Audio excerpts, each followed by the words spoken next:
আমিন ওয়াসসালাতু ওয়াসসালামু আলা সাইয়্যিদিল মুরসালিন ওয়া আলা আলিহি ওয়া সাহবিহি আজমাইন আম্মা বাদ।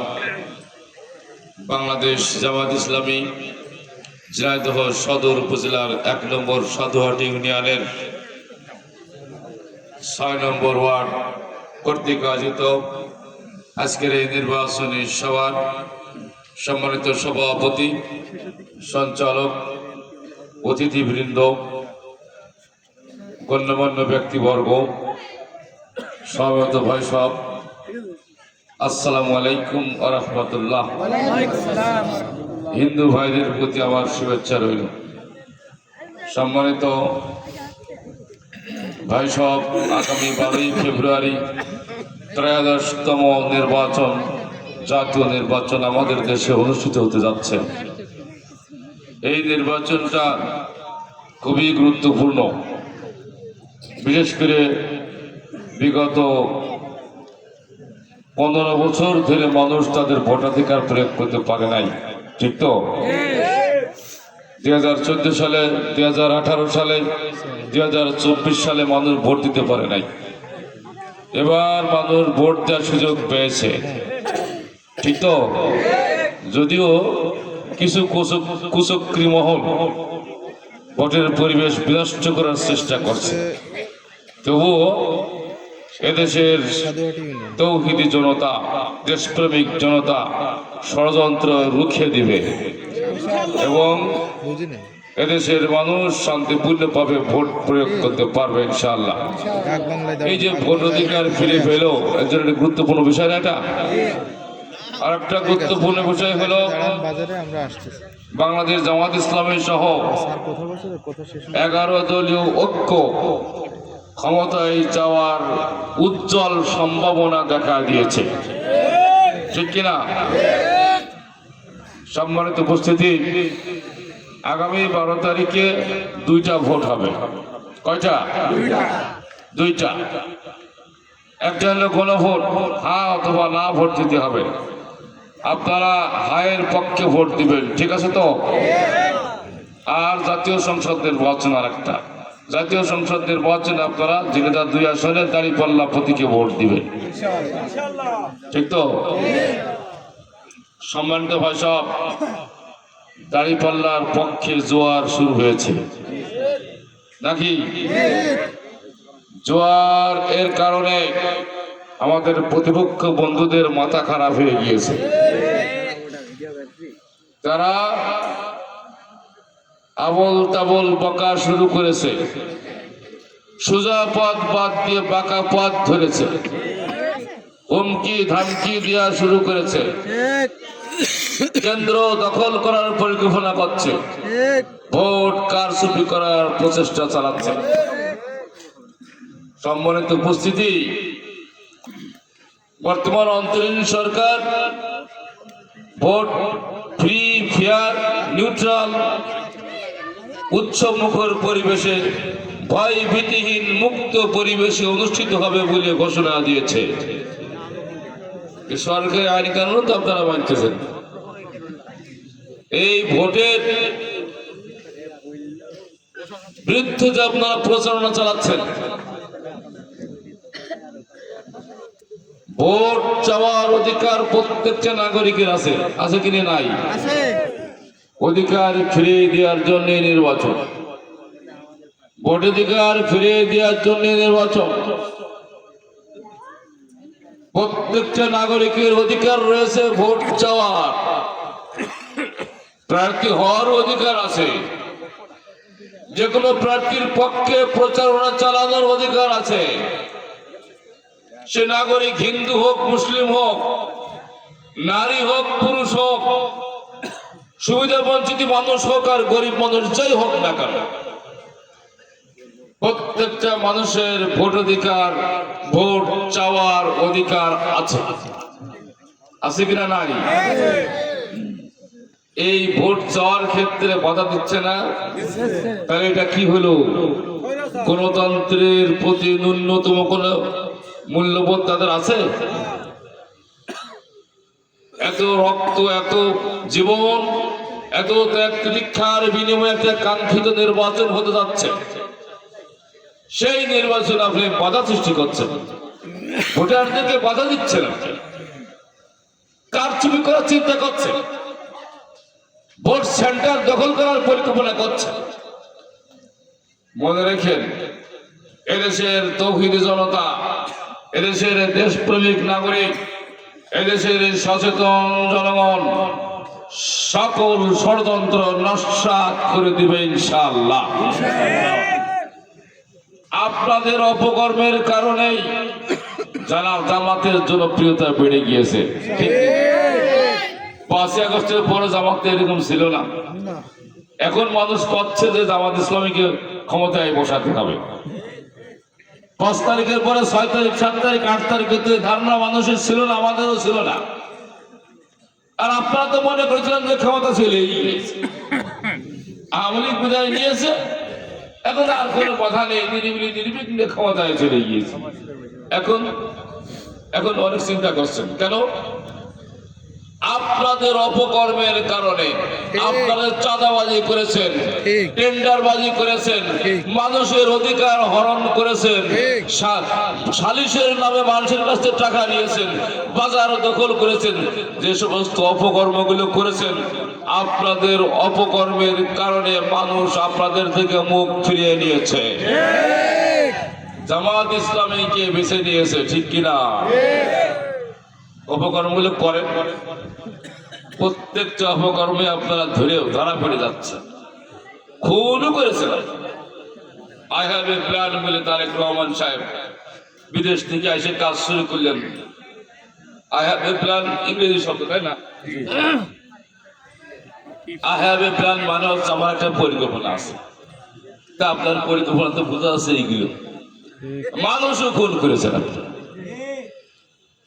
আমাদের ওই যে শেরপুর 3 নম্বর আসন, কোন থানা যেন?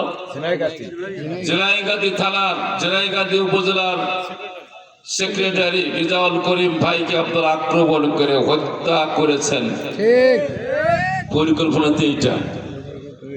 আপনারা জানেন, যদি নিরিবিলি মানুষ ভোট দিতে পারে, মানুষ আপনাদের ভোট দেবে না, তাই বললে ভোট দেবে। এই কারণে আপনারা প্রতিবন্ধকতা সৃষ্টি করতেছেন। আমি আপনাদের বলবো, আপনারা কারোর হুমকি ধামকি ভয় বুঝিতে পড়বেন না। পড়বেন? পড়বেন। মুষ্টিমেয় গুটি কয় দুর্বৃত্ত তার এই অপকর্মগুলো করছে, এদেরকে চিহ্নিত করুন, এদের সামাজিক ভাবে বয়কট করুন, সামাজিক প্রতিরোধ আন্দোলন গড়ে তুলুন, আইনের আওতায় নিয়ে আসুন, এদের প্রশাসনকে সহযোগিতা করুন। পারবেন তো? করতে হবে। মুষ্টিমেয় গুটি কয়েক দুর্বৃত্তদের কারণে একটা সমাজ, একটা দেশ, একটা নষ্ট হতে পারে না। সম্মানিত ভাই সব, তারা যে অপকর্মগুলো করছে, আজকে শুনলাম যে একটা মন্দির এক জায়গায় ভেঙে দেওয়া হয়েছে, সেখানে প্রশাসন লোকজন আসছে। আমি প্রশাসনকে আহ্বান জানাবো, ভালো করে তদন্ত করুন, কারা অপকর্মটা করেছে খুঁজে বের করুন, আইনের আওতায় তাদেরকে নিয়ে আসুন। সোজা পথ বাদ দিয়ে একটা শ্রেণী বাঁকা পথ অবলম্বন করছে। আমি বারবার আপনাদের বলেছি, তারা কিন্তু অপকর্মগুলো করে যাচ্ছে, আপনারা কিন্তু কান দিচ্ছেন না। আবার কোন নাটক শুরু করবেন নাকি আপনারা? আশা করি প্রশাসন সহ সবাই সুমতির উদয় হবে। আই হ্যাভ এ প্ল্যান, পরিকল্পনা আপনার দেখা যাচ্ছে কারচুপি করার, হুমকি ধামকি দেওয়ার, মানুষের সেন্টার দখল করার, মানুষ খুন করার, এই কিন্তু পরিকল্পনা দেখা যাচ্ছে। পরিকল্পনা এইগুলো নাকি? এদেশের মানুষ এই পরিকল্পনা করে রুখে দেবে, এই অপকল্প বাস্তবে হতে দিবে না। সম্মানিত ভাই সব, বাংলাদেশ জামাত ইসলামী ন্যায় ইনসাফ প্রতিষ্ঠা করতে চায়। আমরা একটা মানবিক সমাজ প্রতিষ্ঠা করতে চাই, একটা কল্যাণমূলক রাষ্ট্র প্রতিষ্ঠা করতে চাই, একটা সম্প্রীতিমূলক সমাজ প্রতিষ্ঠা করতে চাই, যে সমাজে সবাই সকলে হিন্দু মুসলিম সবাই তার নিজ নিজ অধিকার নিয়ে বসবাস করার সুযোগ পাবে, মারামারি কাটাকাটি হানাহানি থাকবে না। আমাদের দ্বারাই কেউ কি অন্যায় আচরণের শিকার হয়? বাংলাদেশ জামাত ইসলামের কোন লোক কি ক্ষতি করে কারোর? আমরা কারোর ক্ষতি করব না। এই অঞ্চলে অনেক হিন্দু ভাই আছে, আমি তো এই এলাকারই শিক্ষক, বদরগঞ্জ ডিগ্রি কলেজের ইংরেজি শিক্ষক আমি, আপনারা জানেন, অনেকেই জানেন। এই যে আছে আমাদের স্টাফ বসে আছে, আর আপনারা অনেকে আমার চেনেন, অনেক ছাত্রছাত্রী এলাকায় আছে। বাংলাদেশ জামাত ইসলামী কোন অপকর্ম করে? অপকর্ম করে না। অতএব জামাতের যে তাদের যে বক্তব্য হলো প্রত্যেকের অধিকার পৌঁছে দিতে হবে। হিন্দু বা অন্য কোনো ধর্মাবলম্বী, হিন্দু হোক মুসলমান হোক, তার ধর্ম সে পালন করার পূর্ণ সুযোগ পাবে।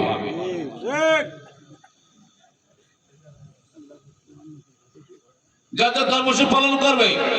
কিন্তু আমার প্রতিবেশী যদি কোনো হিন্দু থাকে, ধর্ম আমারটা আমি পালন করব, তারটা সে পালন করবে, সামাজিক অধিকার সবাই সমান পাবে, রাজনৈতিক অধিকার সমান সবাই পাবে, সামাজিক রাজনৈতিক অধিকারের ক্ষেত্রে কোনো পার্থক্য নাই। All men are created equal in the eye of law. আইনের দৃষ্টিতে সকল মানুষ সমান। সামাজিক আইন, রাজনৈতিক আইন আলাদা নাই। অতএব আমাদের বিরুদ্ধে যে অভিযোগ করা হয় যে জামাত ইসলামী ক্ষমতায় আসলেই ও হিন্দুরা বসবাস করতে পারবে না, হিন্দুদের অত্যাচার চালাইছে কারা খুঁজে দেখেন নাকি? জামাত ইসলামী করেছে নাকি? আবার জামাত ইসলামী যখন একটা হিন্দু প্রার্থী ঘোষণা করল, কি জন্য খুলনায় কৃষ্ণ নন্দীকে, তখন তো আপনার এই ইসলাম গেল ওখান করে আমাদের যেভাবে কায়েম করবে, ইসলাম বোঝেন তারা। ইসলাম চলে গেলে আপনারা পড়তেছেন, ইসলাম প্রত্যেকটা নাগরিকের অধিকার নিশ্চিত করে। ইসলাম ক্ষমতায় আসলে কি অন্য নাগরিকদেরকে দেশ থেকে তাড়িয়ে দেবে? বরং তাদের অভাব অভিযোগ থাকলে সেইটা তারা বলবে। তাদের অভাব অভিযোগ আবার বলাচ্ছে যে তাদের প্রতিনিধিত্ব ভালো বলতে পারবে। আরো রাষ্ট্রের দেখার দায়িত্ব প্রত্যেকটা নাগরিকের। হিন্দু সম্প্রদায়ের তাদের যদি অভাব থাকে, চাওয়া পাওয়া থাকে, দাবি দেওয়া থাকে, তারা বলবে না? দু চারটি সংসদে থাকলে তারা তাদের কথা বললে তো ক্ষতি কি? ভালো ইসলাম চাই, ইসলাম আরেকজনের তাড়িয়ে দেয় না, তার অধিকার নিশ্চিত করে। অতএব গোলাপাড়িতে মাছ ছিলেন তারা সুযোগ নেই। সম্মানিত উপস্থিতি, মহিলাদের ক্ষেত্রে এরকম বলা হয় যে মহিলাদের আমরা ঘরের মধ্যে আটকে রাখবো, করে বেরোতে অপপ্রচার। এসব মহিলারা পর্দায় থেকে পর্দা মেনটেন করে সব করতে পারবে, চাকরি করতে পারবে, ব্যবসা করতে পারবে, লেখাপড়া করতে পারবে, গবেষণা করতে পারবে, সবই পারবে। এটা অপপ্রচার চালানো হয়। আবার মহিলা জামাত ভরে যাচ্ছিল ভয়ও করে, দ্বিচারিতা। একবার বলবেন যে জামাত ক্ষমতায় গেলে মহিলাদের আটকে রাখবে ঘরের মধ্যে, আবার অনেক মহিলা জামাত, এত মহিলা জামাত হইলো কিভাবে? তো আটকায় থাকতো, মহিলাদের আটকায় রাখে। তো মহিলা জামাত ভরে যাচ্ছে, ভয় পান কিভাবে? সব দ্বিচারিতা, আন্দাজের সমালোচনা। যুবকদের বাংলাদেশ জামাত ইসলামী অঙ্গীকার করেছে, প্রতিশ্রুতিবদ্ধ। জামাতের অঙ্গীকার, যুবকরা হবে স্বনির্ভর। বেকার যুবকদের আপনারা ভাতা দিতে চেয়েছেন, আমরা বলছিলাম ভাতা না, আমরা কাজ তুলে দেবো। একটা অনভিজ্ঞ লোক যার অভিজ্ঞতা নেই তার 10,000 টাকা দেন, কাজ হবে না। এমনি বাজার করে খাইয়ে ফুরিয়ে আর পুড়িয়ে ফেলা দিবে, কোনো কাজ হবে না, বরং কর্ম বিমুখ হবে, কাজ করা শিখবে না, ওকে পঙ্গু করা হবে টাকা দিয়ে। আমরা তাকে স্বাবলম্বী করে তুলবো, কাজ দিব, তার সামান্য প্রশিক্ষণ দিয়ে একটা কর্ম ধরাই দেবে, কাজ করে খাতে হবে। ভ্যারান্ডা বাজে বেড়ালে চলবে না, তার পিছনে স্লোগান দিয়ে বলবার কাজ নেই কাম নেই, চাঁদাবাজি করে খাবা, চাঁদা ভাগ, এইসব চলবে না, কাজ করে খেতে হবে। যে যে ধরনের লোক সেই ধরনের কাজ করতে হবে। তাকে হতে পারে একজন ইন্টারমিডিয়েট ফেল করেছে, ম্যাট্রিক ফেল করেছে, লেখাপড়া করতে পারবে, তার যোগ্যতা সেই যোগ্যতা অনুযায়ী কাজ দেওয়া হবে। এটা সরকারের আন্তরিকতা সদিচ্ছার উপর নির্ভর করে। অনেক অনেক আছে আমাদের পরিকল্পনা, আমাদের ইশতেহার ঘোষণা করা হয়েছে। যারা শিক্ষিত লোক তারা ওয়েবসাইটে ঢুকে বা অনলাইনে ঢুকে দেখতে পারে, বিস্তারিত আছে। আবার বেশি পড়তে না বলে সংক্ষেপে পড়ার জন্য সামারি মানে সারাংশও করে দেওয়া আছে, তাচ্য সংক্ষেপ পয়েন্ট করা আছে, 11টা পয়েন্ট আছে, এই 31টা পয়েন্ট আছে। 1 নম্বর পয়েন্টে আছে আমরা ক্ষমতায় গেলে দুর্নীতির বিরুদ্ধে জিরো টলারেন্স নীতি অবলম্বন করব। বাংলাদেশের সবচেয়ে বড় সমস্যা আছে দুর্নীতি। Population problem is the first problem in Bangladesh, যেটা বলা হয় জনসংখ্যা সমস্যা বাংলাদেশের 1 নম্বর সমস্যা, এটা ঠিক নয়। করাপশন, দুর্নীতি হচ্ছে 1 নম্বর প্রবলেম। আর জনগণ তো শক্তি, জনসম্পদ, জনগণকে সামান্য প্রশিক্ষণ দিলে জনসম্পদে পরিণত হতে পারে। ওদের কাজ দিলে পরিবারটা দাঁড়িয়ে যাবে, তার থেকে সরকার ইনকাম করতে পারে। আর সামান্য প্রশিক্ষণ দিয়ে সরকারি কায়দায় পৃষ্ঠপোষকতায় বিদেশে পাঠালে ও রেমিটেন্স পাঠাবে, রেমিটেন্স যুদ্ধ হবে, ওই পরিবারগুলো বুঝে যাবে, সরকারের আয় হবে। সুতরাং শক্তি বা জনসংখ্যা সমস্যা এটা আসল সমস্যা নয়। আসল সমস্যা হচ্ছে দুর্নীতি। দুর্নীতি করে করে দেশ শেষ হয়ে গেল। আপনারা ফ্যামিলি কার্ড দেবেন, ফ্যামিলি কার্ড দেওয়ার পর বিভ্রান্তি করছেন, এখনো দিচ্ছেন বলে শুনলাম, তাও টাকা নিয়ে দিচ্ছেন। এটা ফাইজলামি, এটা সীমা আছে। যদি আপনারা পাস করেন, খরচ গ্রহণ করেন, হ্যাঁ ব্যয় বরাদ্দ নিতে পারেন, ফ্যামিলি কার্ড তখন দেবেন। কিন্তু ফ্যামিলি কার্ড দিয়ে তো আপনারা জনগণের উপকার করতে পারবেন না। আপনাদের বাণিজ্য ও চাঁদাবাজি আর চুরি করার কাজটা হবে। ওই ফ্যামিলি কার্ড তারপরে তো দেবেন, ওই ফ্যামিলি কার্ড জায়গা মতো পৌঁছাবে। ওই ফ্যামিলি কার্ড আপনাদের কাছে থাকবে, নেতার ঘরে পাওয়া যাবে 100, 200, 150, 2000 কার্ড আমার নেতার কাছে আছে, সে খবর হবে। আর বলবো যে টাকা দিয়ে নিয়ে যাও। চাঁদাবাজি করার জন্য চেয়ার টেবিল নিয়ে পাইতে বসে থাকতে, আমার কাছে ফ্যামিলি কার্ড আছে, নিয়ে যাও, 200 টাকা, 300 টাকা, 500 টাকা দিয়ে নিয়ে যাও। এ বলছিলেন ভবিষ্যৎবাণী করছেন না, আপনারই তো বিরোধ করেছেন। ক্ষমতায় যায় দুর্নীতিতে চ্যাম্পিয়ন হয়েছেন বারবার, আবারও দুর্নীতি করার জন্য পরিকল্পনা। আমি বলি, আপনি ব্যতিক্রম ধর্মী কথাই বলি, আমি ক্লাসেও বলেছিলাম বাংলাদেশে ব্যয় বরাদ্দ নিয়ে সমস্যা, উন্নয়নের জন্য যে বাজেট করে এই বাজেট সমস্যা না। আমি বুদ্ধি হওয়া পর্যন্ত যত সরকারের দেখি যথেষ্ট তারা ব্যয় বরাদ্দ দেয়। গ্রামীণ উন্নয়ন, অবকাঠামো উন্নয়ন, স্কুল কলেজ বিল্ডিং,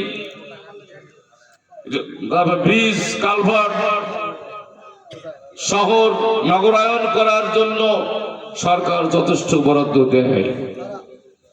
নাগরিকদের সুবিধা দেওয়ার জন্য বহু কাজ সরকার বরাদ্দ করে। নাগরিকদের দারিদ্র্য বিমোচনের জন্য অনেক পরিকল্পনা সরকার নেয়। সমস্যা ওইখানে না, বরাদ্দের ক্ষেত্রে। সমস্যা হলো ওই বরাদ্দটা জনগণের কাছে যায় না, নেতারাই মেরে খায়।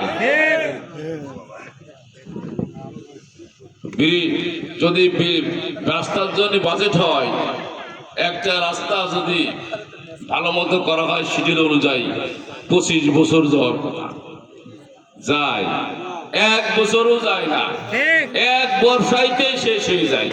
এক পার্টে রাস্তা করে আর এক পার্টে ভাঙতে ভাঙতে যায়, বিল্ডিং এক পার্টে করা হয় আর এক পার্টে ভাঙতে ভাঙতে যায়। সমস্যা তো এইটি,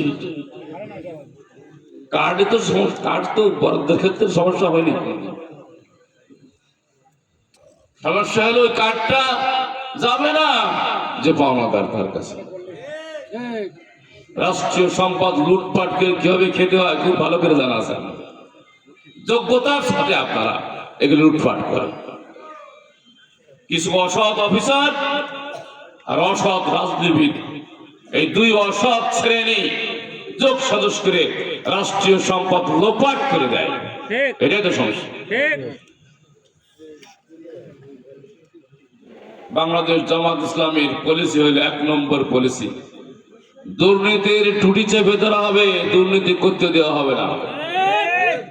আমরা দুর্নীতি করব না, কাউকে করতে দেব না। আমরা চাঁদাবাজি করব না, কাউকে চাঁদাবাজি করতে দেব না। আমরা টেন্ডারবাজি করব না, ইনশাআল্লাহ কাউকে টেন্ডারবাজি করতে দেব না। আপনারা বলেন দেখি, মানুষের সাথে বলে যে আমরা ন্যায় ইনসাফ প্রতিষ্ঠা করব।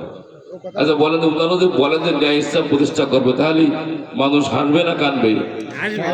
হাসবে, তাই না? পারবে। মানুষের 100% বিশ্বাস আছে আপনারা পারবেন না, আর মানুষের বিশ্বাস আছে জামাত ইসলামী পারবে। এই কারণেই বলে যে সব দল দেখেছি, আমরা এবার জামাত ইসলামীকে দেখতে চাই, ঠিক না? আমরাও বলি একবার কমপক্ষে দেখেন আমাদের বাংলাদেশে মোটামুটি বড় দল যা আছে, যদি জাতীয় পার্টিও ক্ষমতায় ছিল, দেখবে আওয়ামী লীগ, বিএনপি, জাতীয় পার্টি, এরা সবাই তো ক্ষমতায় ছিল, চরিত্রের উপরে একই কায়দা। যার যোগ্যতা বেশি সে তত বড় চুরি করেছে। যোগ্যতার ভিত্তিতে দেশ সুন্দর চালাচ্ছে তা না, যোগ্যতার ভিত্তিতে সবচেয়ে বেশি চুরি করেছে। যোগ্যতা যার একটু কম সে কম চুরি করেছে, আর যোগ্যতা যার বেশি সে বেশি চুরি করেছে। সন্ত্রাস বেশি কিটা করে, সন্ত্রাসও যে ক্ষমতায় থাকে সে সবচেয়ে বেশি সন্ত্রাস করে, আর দোষ দেয় একজন। বাংলাদেশ তো এই, আমি আবার স্পষ্ট কথাবার্তা বলি তো। যাই হোক, সম্মানিত ভাই সাহেব, জামাত ইসলামের এরকম ইশতেহার ঘোষণা করেছে, অনেক সুবিধা আছে, অনেক সুবিধা। এটা আপনারা বলতে পারেন যে নির্বাচনের সময় তো ভালো ভালো কথা বলবেনই, পরে ভুলে যাবেন না। জামাত ইসলামী যা বলে তাই করে। আসলে এই সমস্ত পরিকল্পনাগুলো বাস্তবায়ন করার জন্যই দরকার হয় সততার, দরকার হয় আমানতদারির। জামাতের এইগুলো আছে, আপনাদের কি সেগুলো আছে? এইখানেই পার্থক্য,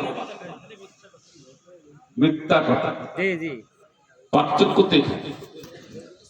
পলিসি ভালো মন্দ। আমাদের একটা কার্ডের কথা বলা হয়েছে, স্মার্ট সোশ্যাল সিকিউরিটি কার্ড,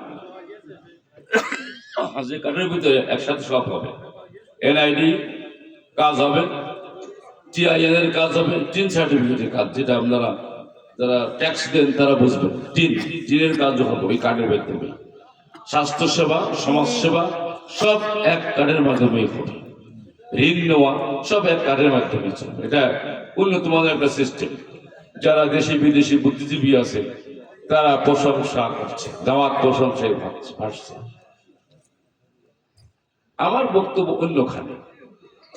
যত সুন্দর পরিকল্পনা আপনি নেন না কেন, যদি আপনার ভিতরে আমানতদারিতা না থাকে, নৈতিকতা না থাকে, সততা না থাকে, যোগ্যতা তো কিছু কম বেশি মানুষের আসেই, ওই অতটুকু যোগ্যতা দিয়েই লুটপাট করে খাবেন। আর যার ভিতরে সততা আছে, আমানতদারিতা আছে, পরিকল্পনাটি যদি কমও হয় তবুও ভালোভাবে চালাতে পারে। রাষ্ট্র পরিচালনার ক্ষেত্রে পর্যন্ত আমাদের বাংলাদেশে দেখা গেছে যোগ্যতার অভাব হয়নি। আমাদের মন্ত্রীদের, আমাদের এমপিদের যে একজন কম বেশি হতে পারে, স্বাভাবিক ওভারঅল দেশ পরিচালনার যোগ্যতার ক্ষেত্রে সমস্যা হয় না। সমস্যা হয়েছে সততার ক্ষেত্রে।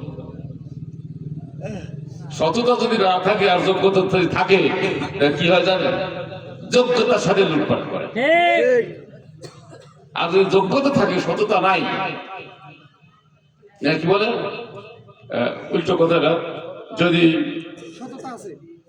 সততা আছে যোগ্যতা নাই, এই সততার কোনো মূল্য নাই। কি হবে? এই কারণে বাংলাদেশ জামাত ইসলামী উপযুক্ত লোক তৈরি করেছে, যার ভিতরে সততাও আছে, যোগ্যতাও আছে। গল্পের গল্প নাকি আমাদের মন্ত্রীরা দেশ চালিয়ে দেখিয়ে দিয়েছে না? 2 জন মন্ত্রী 3টা মন্ত্রণালয় পরিচালনা করেছে, কোনো দুর্নীতি খুঁজে পাওয়া যায়নি। ফখরুদ্দিন মঈনুদ্দিন সরকার মাইক্রোস্কোপ দিয়ে তন্ন তন্ন করে দেখেছে, 1 টাকা দুর্নীতি পায়নি। জামাতের এরকম বিভিন্ন সময় কিছু এমপি ছিল, কিছু উপজেলা চেয়ারম্যান ছিল, ভাইস চেয়ারম্যান ছিল, আমাদের doctor Habibur Rahman vice chairman ছিল, আরো অনেক চেয়ারম্যান ছিল, আমাদের মেম্বার ছিল।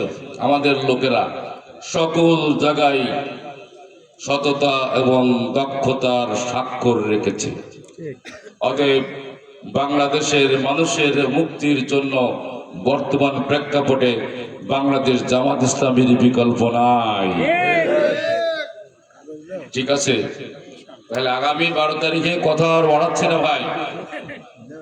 12 তারিখে জামাত ইসলামীকে জয়যুক্ত করার জন্য ঝাঁপিয়ে পড়তে হবে। রাজি আছেন তো? জি, হাত নামা। এর জন্য পরিশ্রম করতে হবে, পাহারাদারির ভূমিকা পালন করতে হবে। আমাদের বন্ধুরা কিন্তু অনেক কারসাজি করবে, অনেক টাকা পয়সা, কালো টাকা ছড়াতে পারে, চাঁদাবাজি করে টাকা তাদের হাতে আছে, এসব টাকা ছড়াবে, অনেক পরিকল্পনা নেবে কেন্দ্র দখল করার, বা কারসাজি কিভাবে করা যায়, অনেক নানান অপকর্ম তারা করবে। পারবে না যদি আপনারা সজাগ থাকেন, পারা যাবেন গ্রামে, পারবে। অতএব আপনারা ইমানদারির সাথে পাহারাদারের ভূমিকা পালন করবে ইনশাআল্লাহ।